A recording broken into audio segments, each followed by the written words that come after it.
Hello, everyone. I'm Wilson Good. I'm here at the Ski Institute within the University of Utah. And today I have the honor of presenting to you my doctoral research characterizing the transient electrophysiological signature of acute myocardial ischemia. And I want to start with this idea of your heart's electrophysiological signature, or perhaps more simply, your heart's electrical signature.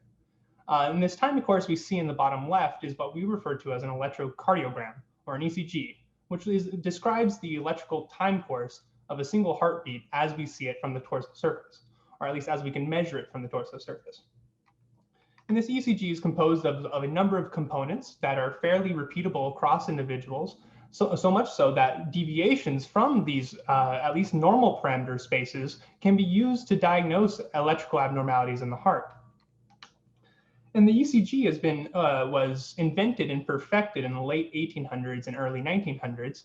And we've been using this electrical signature to characterize and understand the electrics of the heart for quite some time. This picture is one of the first commercial uses of the ECG, and I believe it was about 1960.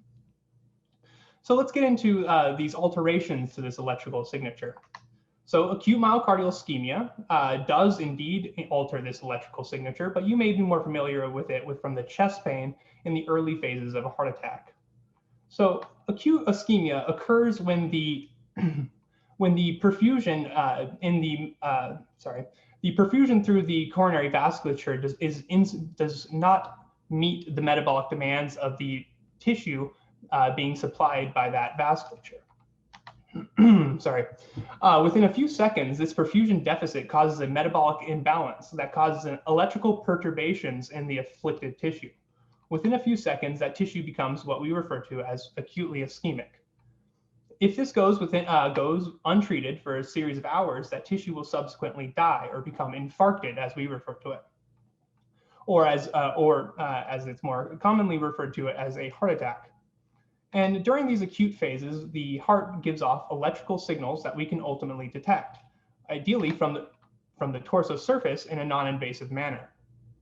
Now, the alteration to the electrical signal looks something like this, with the gray signal showing what the signal looks like before the induction of ischemia, and the black signal showing sort of the stereotypical response we associate with ischemia. And now this signal is slightly a little different than what we showed previously, and this is what we refer to as an electrogram rather than electrocardiogram, as it's measured on the heart surface rather than the body surface. While we do have this idea of the stereotypical changes that occur during ischemia, and whilst the ECG is the primary form for detecting ischemia, the predictive accuracy is only on the order of about 70%, which we feel is inadequate. In order to better understand ischemia in these acute phases, we perform a series of large animal experiments where we can controllably induce ischemia and monitor the electrical response to ischemia.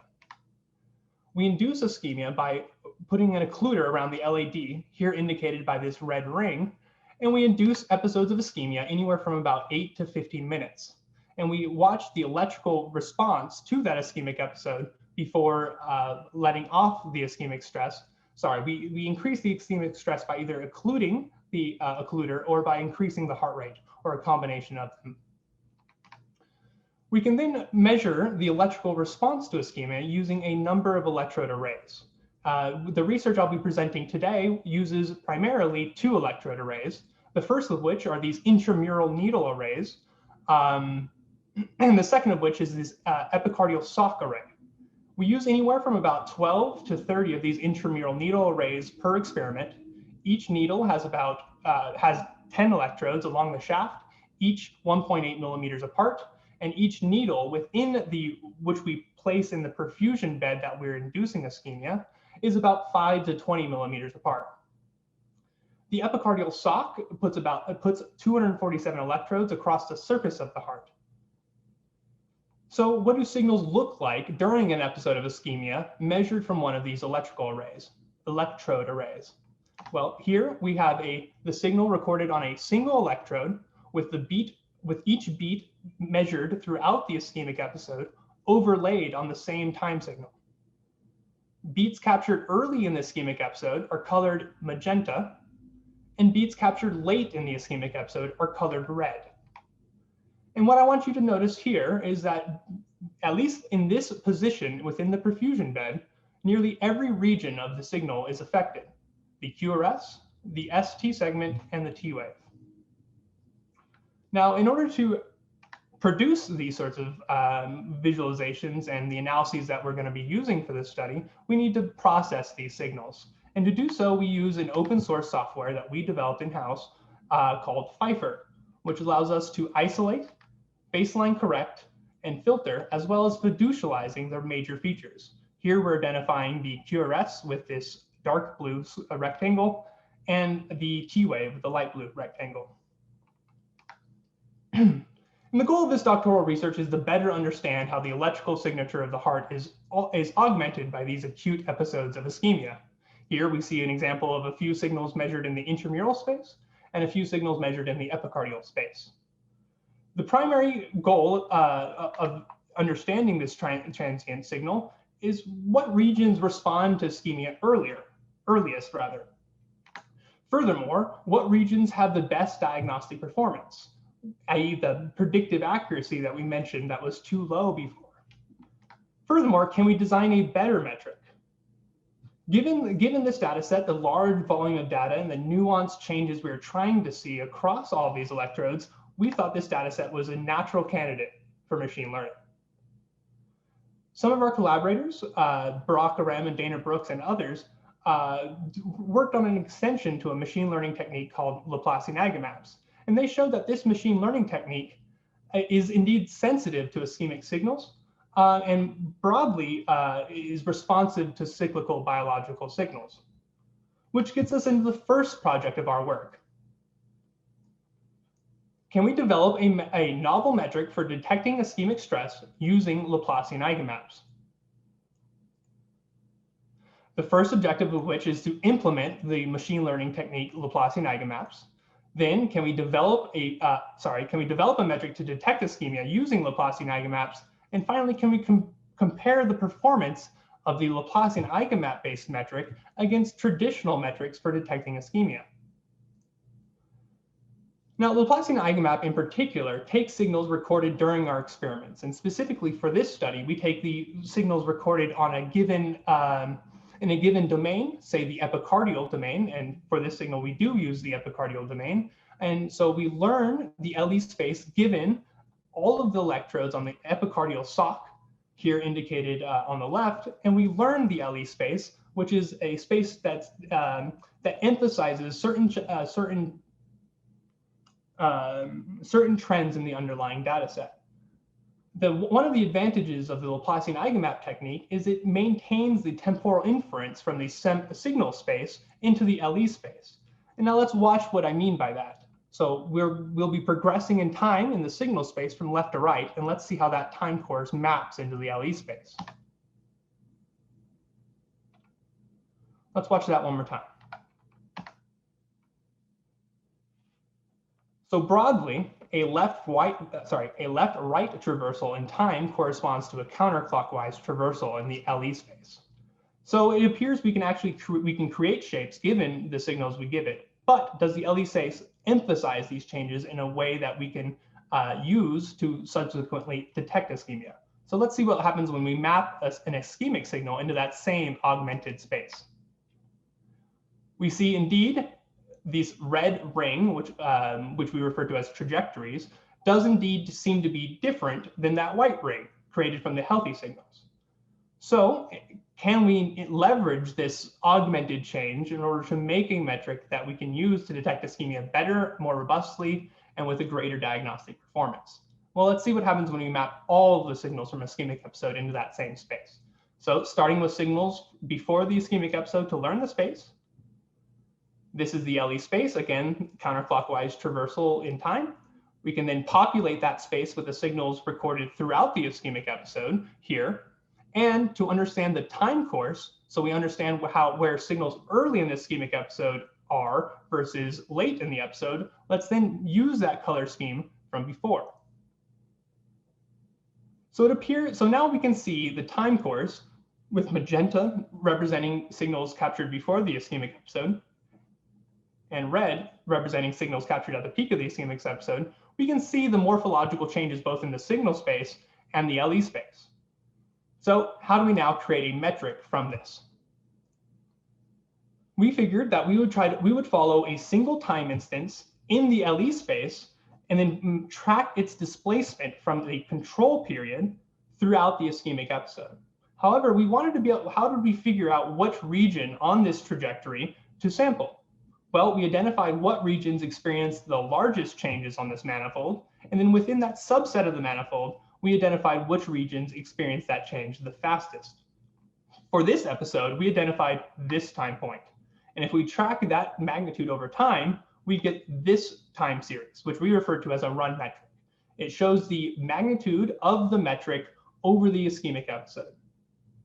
And you can imagine if had we had chosen a separate region, say the region indicated by the black arrow here on the left, and we tracked its displacement over time, we would have produced a metric something like this. And as we're trying to design a metric with a robust response and a response that detects it early, you can tell that all time points along this manifold aren't necessarily created equal. So now how do we compare that Laplacian eigenvalue metric to a more traditional signal space metric? Well, here's perhaps the most standard metric for diagnosing intramural ischemic stress, what we refer to as the ST40 metric. And it tracks a time point 40% into the ST segment, which is the region of the signal we most often associate with ischemic stress. And if we track that over time, we get what we refer to as a run metric of the ST40 potential. So we're looking at how that time point on that signal changes vertically over time. And to remind you, this is what the LE metric and run metric look like at that time. For this study, we'll be looking at 5 traditional metrics and comparing their performance against the LE-based metric, specifically the ST40% metric, the ST60 metric, the T-wave integral, the T-wave peak, and finally the QRS integral. Now, we identified several measures to quantify the performance of the LE-based metric versus the temporal metrics. However, we'll just be going over one today, and that's how we quantify the temporal performance, how early these metrics detect ischemia. So again, we'll start with the ST40 metric, the run metric, and we identified that the threshold that we wanted to see the run metric exceed, we determined to be 1/3 of the dynamic range of the run metric. And therefore, we wanted to determine how long it took for the run metric to exceed this threshold, something we refer to as the time to threshold metric.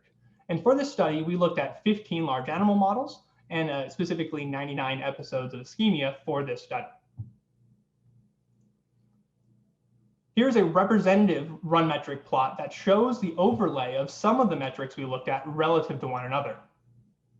We found a relatively consistent trend across the 99 episodes of ischemia.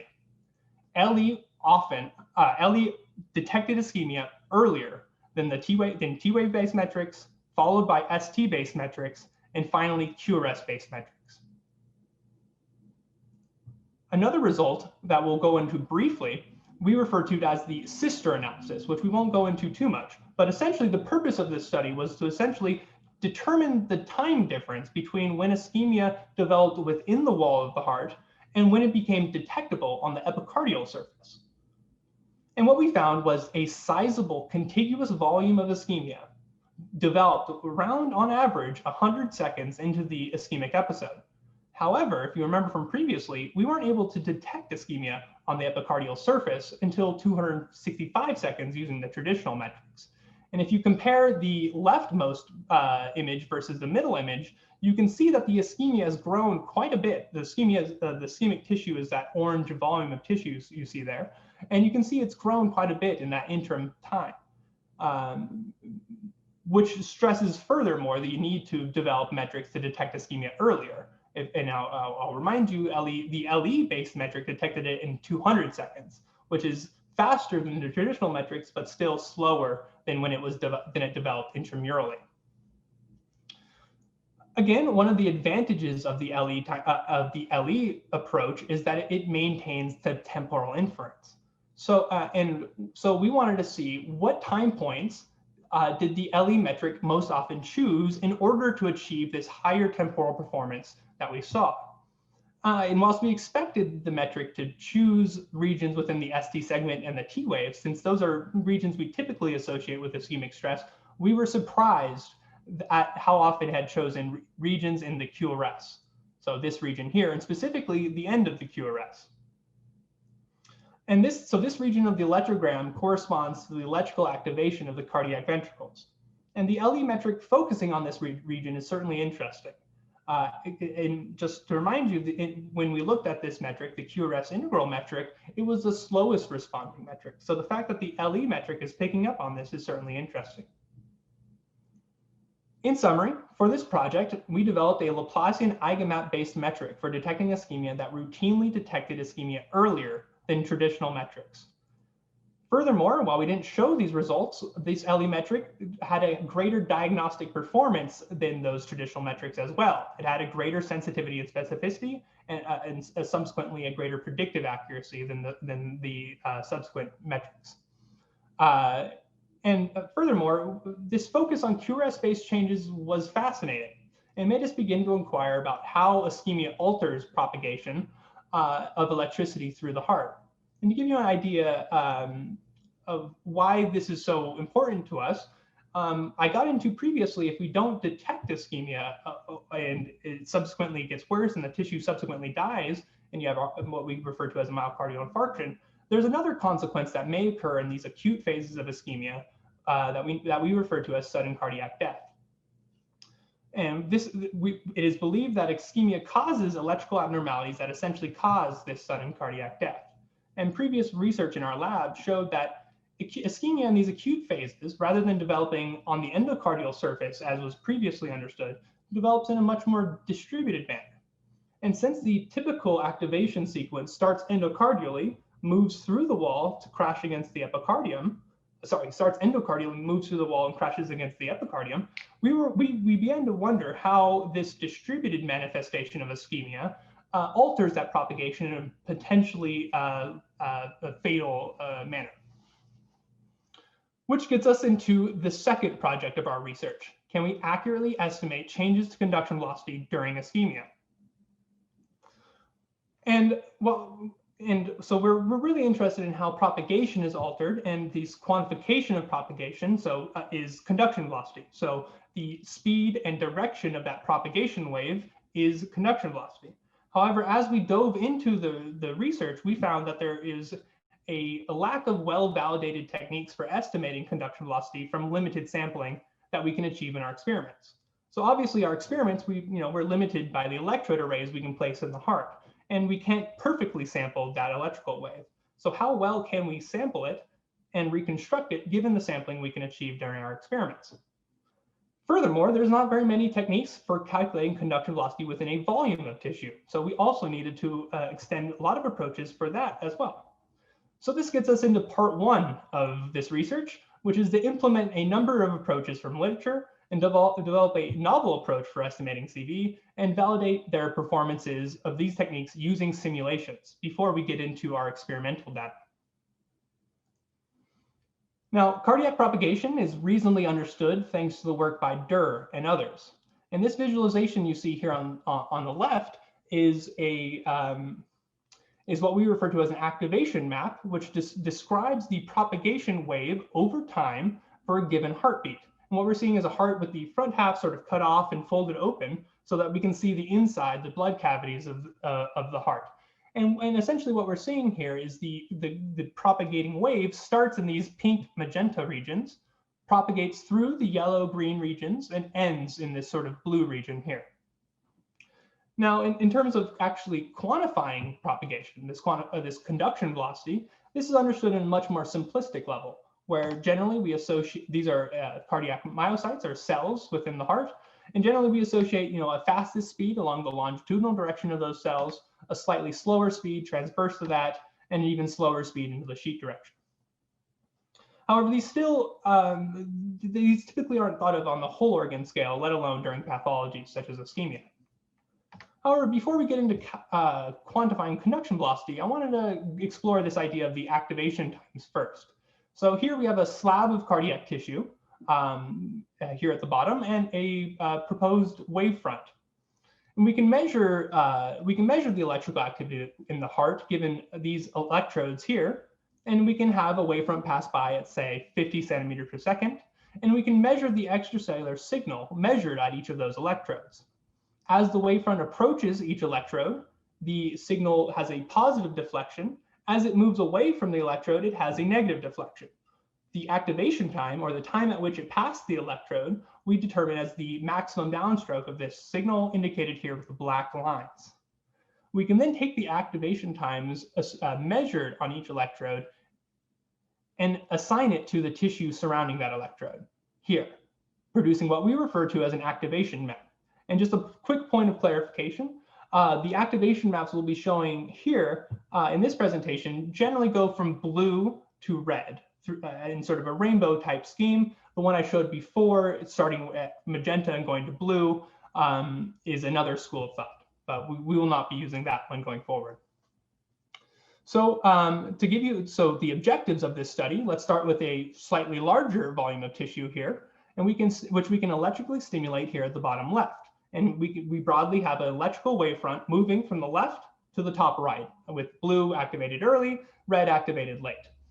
And these black circles indicate the electrodes at which we can sample that electrical activity.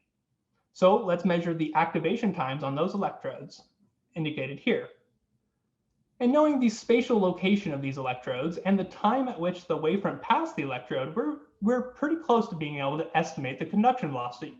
However, we first need to estimate the direction at which these values are changing. And to do that, there's been a number of approaches, the most common of which is triangulation, which essentially forms triangles from the measurement locations and then uses the differences in activation times across those edges to produce a conduction velocity for each one of these triangles. The second most popular way of doing that, estimating the underlying topology, is using a polysurface-based approach, where researchers will fit polynomial surfaces to measurement electrodes of very similar activation times, and then given the polynomial surfaces, we can then calculate conduction velocity by measuring the gradient on the surfaces, the gradient of activation times, and then inverting it, taking the partial derivative and summing the components. However, we suggest using the underlying mesh that is commonly present in a lot of these computational models, which is a much higher resolution mesh, and it has the geometry we can use to estimate the underlying topology. So given this limited sampling, we can reconstruct the wavefront given interpolation. However, we're not sure how accurate this reconstruction is, and this is where simulation comes in. Can we compare our reconstructed activation times to the ground truth activation times provided by simulations? And you can see these are subtly different here, and essentially we want to be able to characterize that degree of accuracy that we can reconstruct that wavefront. Given that reconstructed, and once we're confident with the accuracy with which we can reconstruct the wavefront, we plan on then estimating conduction velocity. To do that, we'll use a number of approaches from literature, including our own novel approach for estimating conduction velocity.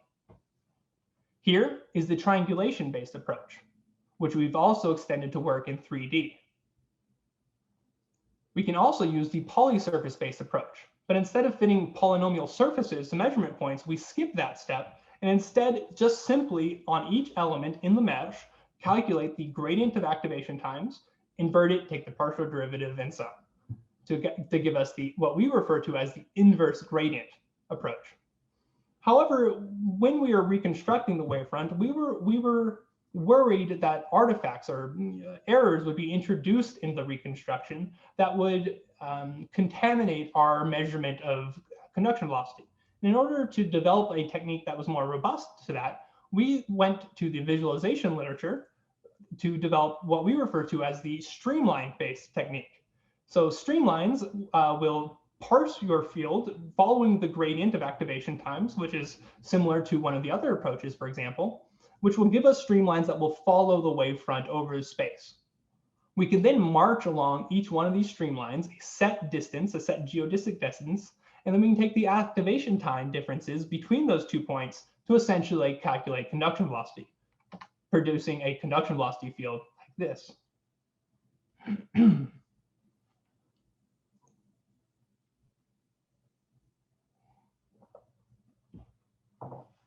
Now, in order to actually create simulations from which we can develop the ground truth data, we use the carpentry simulation suite, where we, at the end of our cardiac,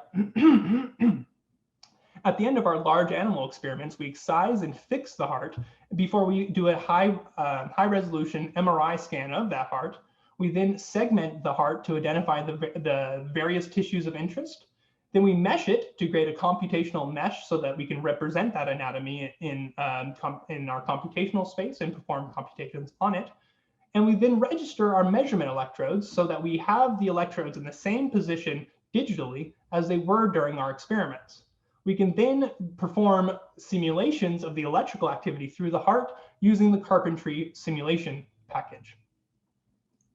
And to give you an idea of what these look like, we have the same heart with the surface-based activation times, again, with the early starting in blue, propagating through the green to the red that is, of course, not viewable right now.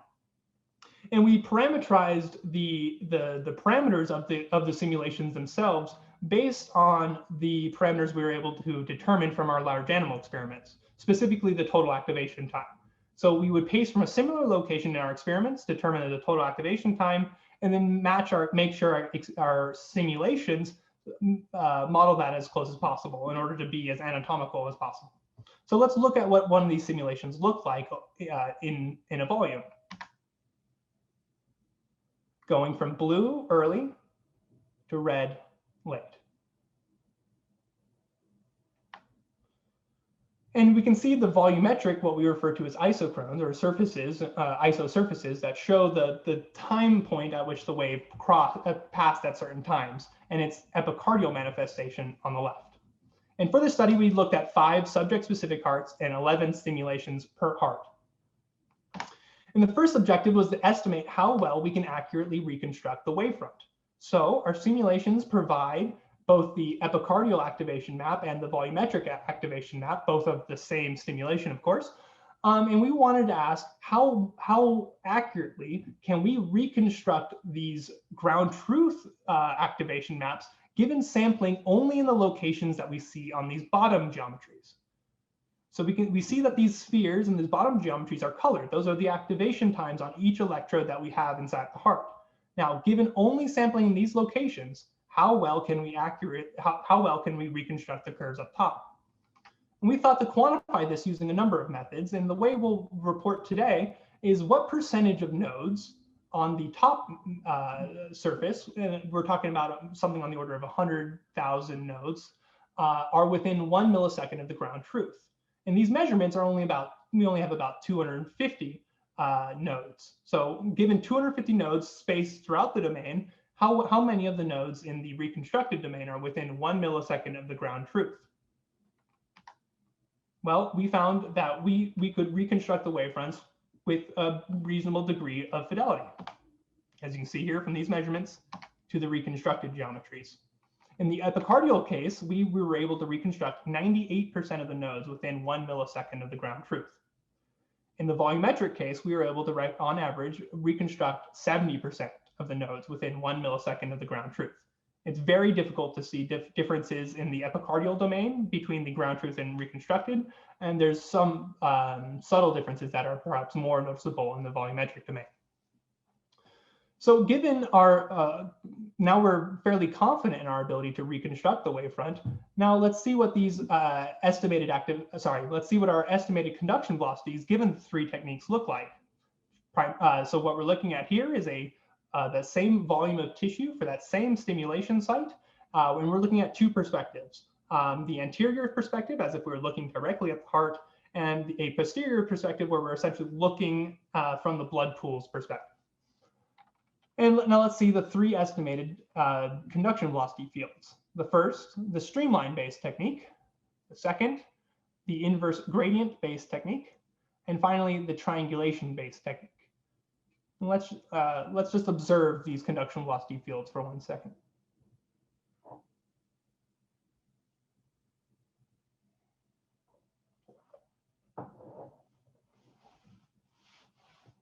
We can also look at how the conduction speed distributions varied across these techniques and how they compared against one another. And let's do that now. Here on the bottom, we see the speed distributions for each of these techniques, and then them overlaid here on the left. And I want to point out that both the streamline-based technique and the inverse gradient-based technique agree with one another quite a bit, and the triangulation-based technique, the blue distribution, is shifted on average. I believe it was about 5 to 20% to the right. Now, these techniques were estimated using the ground truth wavefront, and one of the other objectives was we wanted to see how vulnerable these techniques were from being estimated on the ground truth wavefront versus the reconstructed wavefront. So let's see how those vary from one another. So here again, we're looking at our ground truth estimations and our reconstructed estimations. And on the far left, we see the speed distribution from each of those two volumetric fields. The three vertical black lines in this plot correspond to the bounds of the conduction velocities we set on the model, with CVL being the longitudinal conduction velocity, CVT being conduction velocity along the transverse direction, and CVS being conduction velocity along the sheet direction.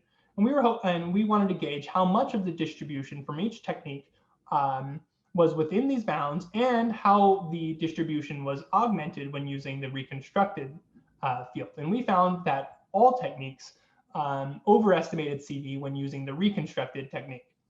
Furthermore, that the inverse gradient technique on the ground truth wavefront was almost entirely within the bounds of the prescribed conduction velocities, as was the streamline-based technique. In summary, we showed that we were able to reconstruct the wavefront volumetrically to a high degree of fidelity, and also the epicardium, but we're just going over the volume here. And then using that reconstructed wavefront, we could then calculate conduction velocity using a range of techniques, all of which predicted conduction velocity to a reasonable degree of accuracy.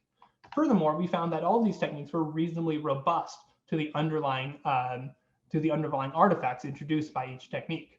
And depending on the application, you may find one technique being more advantageous than the other. The inverse gradient and triangulation-based techniques, for example, are element-wise. So they produce one vector for every element in the mesh, which may be advantageous. The streamline-based technique has a variable resolution, which allows you to essentially control how many vectors you have per volume, but does not produce a vector per element. But it does produce a field that is perhaps more visually interrogative, visually interpretable.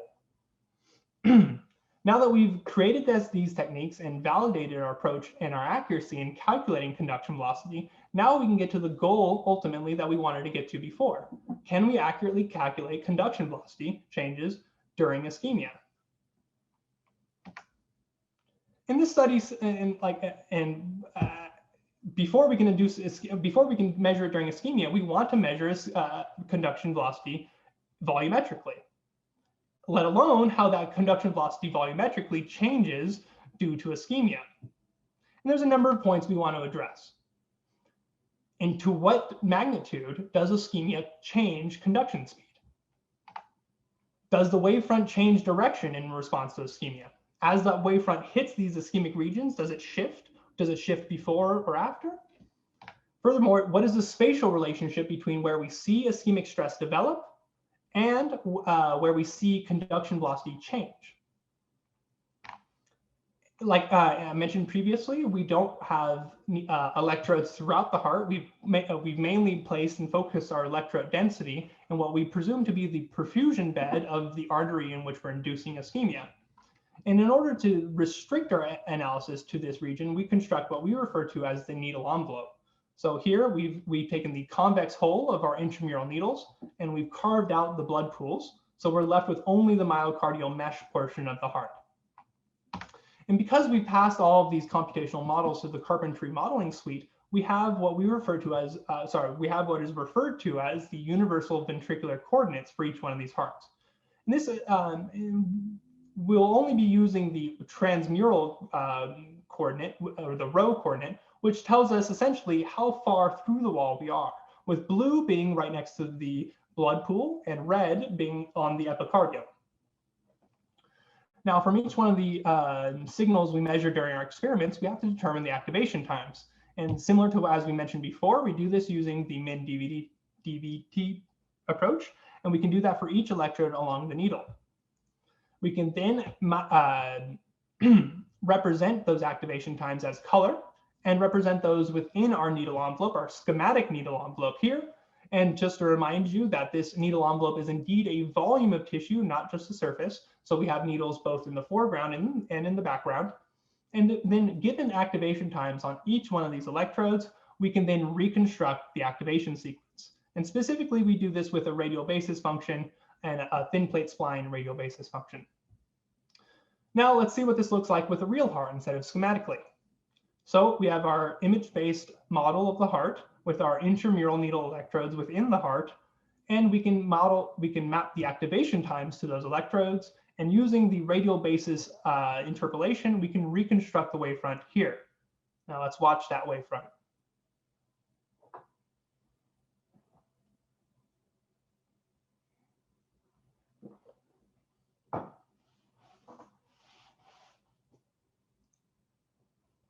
Now that we've actually reconstructed the wavefront, let's demonstrate how we actually calculate conduction velocity given this. Let's look at a small portion of that reconstructed mesh, and let's look at the mesh underlying that. Now, the underlying mesh has an average edge length of about 650 microns, which we determined to be sufficient for characterizing propagation-related behavior. And then we can calculate the element-wise gradient, and we wanted to calculate the element-wise gradient because we wanted to calculate the element-wise ischemic stress as well. Therefore, we use the inverse gradient technique that we mentioned previously. The inverse gradient technique, just to remind you, estimates the directionality of the propagation wavefront by calculating the gradient of activation times, the gradient of activation times, and then the speed is determined along that direction by inverting that gradient, taking the partial derivative and summing the components. Now, we also wanted to be able to measure the change in the wavefront orientation due to ischemia. Well, one of the components of the conduction velocity measurement itself is the direction of that wavefront. So we can measure the direction of the wavefront prior to the induction of ischemia, as indicated here, and then we can measure the orientation of the wavefront during each beat throughout the ischemic episode, here. Then we can measure the change in that orientation, which we refer to as the wave refraction, using the dot product.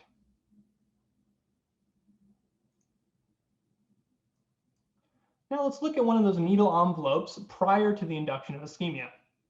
Note the particularly high conduction velocity along this endocardial surface, in the order of about 250 centimeters per second. This is a lot higher than we would associate with ventricular-based propagation, on the order of about 50 centimeters per second. 50 to 60 centimeters per second. Examining the wave refraction in ST40 at this early time point in the ischemic episode, we don't see much, as we have yet to induce ischemia in the heart itself. Looking at a time point 2 minutes further into the ischemic episode, we see very small changes to conduction velocity. We see that the wave refraction is still very small. There's no changes really, but we're starting to see the first signs of ischemic stress, indicated here with this ST40 potential metric. And we're starting to see it form in this distributed fashion that we associate with these acute phases of ischemia. Looking 4 minutes into the ischemic intervention, we're starting to see very focal changes in the conduction velocity and the wave refraction, specifically in this epicardial region here, and in one endocardial region here. Furthermore, in the wave refraction metric, this region here seems to be refracting 70 degrees relative to its pre-ischemic phase, meaning the orientation in this phase is 70 degrees different than it was prior to the induction of ischemia. At the same time point, the ischemic stress has grown to be much more severe. 6 minutes into the ischemic intervention, the conduction velocity has several regions that are conducting at near 0 centimeters per second. Furthermore, along the epicardial perspective of the wave refraction metric, it appears as though the wavefront is completely shifting orientations, nearly 180 degrees different from when it was prior to the induction of ischemia. At the same time, the ischemic stress has grown to be more extreme. Going to the end of this ischemic episode, we see that the conduction velocity throughout the entire envelope is affected and is a lot slower, with very little of those regions at 250 centimeters per second. Furthermore, there's a great deal of regions within the wave refraction metric that appear as though the wavefront is completely shifting orientations. Meanwhile, the ischemic stress has grown to be more severe. Looking at those 3 time points, we can now look at the conduction speed distributions. And if we look at the speed throughout the wall at this time point, we see that indeed the bulk speed does conduct at a speed we expect given the ventricular speeds, 50 centimeters per second. However, a great deal of the tissue conducts at speeds faster than that. When we stratified the tissue based on it endocardial, mid-myocardial, epicardial, we found that the endocardium was responsible primarily for these extremely fast speeds. Going 4 minutes into the ischemic episode, we see that this speed has begun to slow. This is true of the endocardium as well. However, some of the endocardium appears to have sped up, a biphasic response that we'll get into shortly. Going to the end of the episode, it appears the entire needle envelope is experiencing slowing with all 3 regions conducting at speeds less than 50 centimeters per second. If we then look at the summary of these results across the 20 episodes of ischemia rather than just that 1 episode, we see prior to the induction of ischemia that we have very little ischemic stress, which is good. At the peak of our ischemic stress, we see that the ischemic stress level has elevated across the heart. And at least at the peak of ischemia, there's no statistical differences between the ST elevation across the wall of the heart. However, the story is slightly different when we look at the conduction speeds. Prior to the induction of ischemia, the endocardium conducts at speeds fastest, followed by the mid-myocardium and then the epicardium. Going to the peak of ischemia, we see that the speeds become much more homogeneous across the wall. Now let's get into this biphasic response. This is one of the more surprising results that we observed, in that the biphasic response appears that in the early phases of ischemia, the conduction velocity speeds up on the order of 5 to 15 centimeters per second before subsequently slowing 20 to 60 centimeters per second. And previous researchers have speculated this is due to the extracellular accumulation of potassium that at first increases the excitability of sodium channels, which are responsible for this electrical phenomena, before rendering them inexcitable later, then slowing the conduction velocity. Now let's observe a few time points throughout this ischemic episode and compare their changes to the pre-ischemic levels. So if we look at very early in the ischemic intervention, we don't see much change at all. Going to the peak of the biphasic response, we see that there is a region of the heart that is experiencing an acceleration, and it's isolated to the endocardium. The mid-myocardium and epicardium have not changed significantly at this point. Moving a few minutes later into the ischemic episode, the endocardium is experiencing a deceleration as well as an acceleration, whilst the 2 other regions are slowing. A few more minutes into the ischemic episode, we now see that the epicardium is having a paradoxical acceleration, whilst the other regions are decelerating. At the end of the episode, all 3 regions are slowing. In summary, with this study, we showed that during episodes of graded ischemic stress, we see significant conduction slowing. More so, we see that the ST segment typically precedes that CS slowing. Furthermore, we found that they weren't terribly spatially correlated, with spatial correlations on the order of about 70%. We also observed a surprisingly heterogeneous distribution of speeds across the wall at the peak of ischemia that became far more homogeneous at the peak of ischemia, and we also noticed that we also characterized the biphasic response, which was seemingly isolated to the endocardium. In conclusion, what we didn't show, this plot here is showing the average conduction velocity changes over time. And what I wanted to show is that we observed that the average propagation changes occur roughly about 3 minutes after the onset of ischemia. And again, to remind you that this is still quite a bit before we can detect it, even with the Laplacian eigenmap-based metric. And to again remind you that this is even slower when measuring from the torsal surface. meaning the heart is in this vulnerable state of these altered propagation velocities for quite some time before it can be detectable on the body surface. In the end, this doctoral work used machine learning, specifically Laplacian eigenmaps, to detect ischemia earlier and with greater sensitivity and specificity than traditional ECG-based metrics. Furthermore, we developed and validated an approach to accurately estimate conduction velocity. We then used that validated approach to estimate conduction velocity throughout episodes of ischemia and revealed the presence of a number of features known to be arrhythmogenic, known features that cause electrical perturbations in that tissue. And this doctoral work presents an important step in the progression of our knowledge of acute ischemia and how it can be better detected and ultimately contributes to spurious electrical activity in the heart. And future work will be done in order to more directly study these spurious electrical activities. I've been very lucky to have a number of first author publications, 2 of which are published. One is submitted currently. The next will be submitted in the next week or so. And finally, a 5th paper should be submitted in a month or so. I've also had a number of co-authored journal publications that I'm very proud about, as well as a number of first author conference papers and abstracts. All of the papers here resulted in oral presentations that I gave at these conferences. I've also had had the honor of being on a number of co-authored conference submissions as well. In the end, I would like to thank everyone who has helped me. This has been, of course, a collaborative effort, and lots of people around the world have helped me.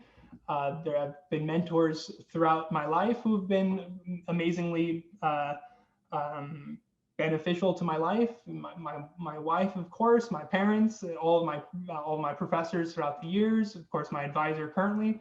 I could honestly thank people for a very long time, and I'm very thankful for all of the help and all of the guidance I've received over the years. I'm really, really thankful. And I'd be happy to answer any and all questions you guys have. And if you would like to email me subsequent questions, you can reach me at wgood@ski.utah.edu or on Twitter @WilsonWGood. Thank you so much.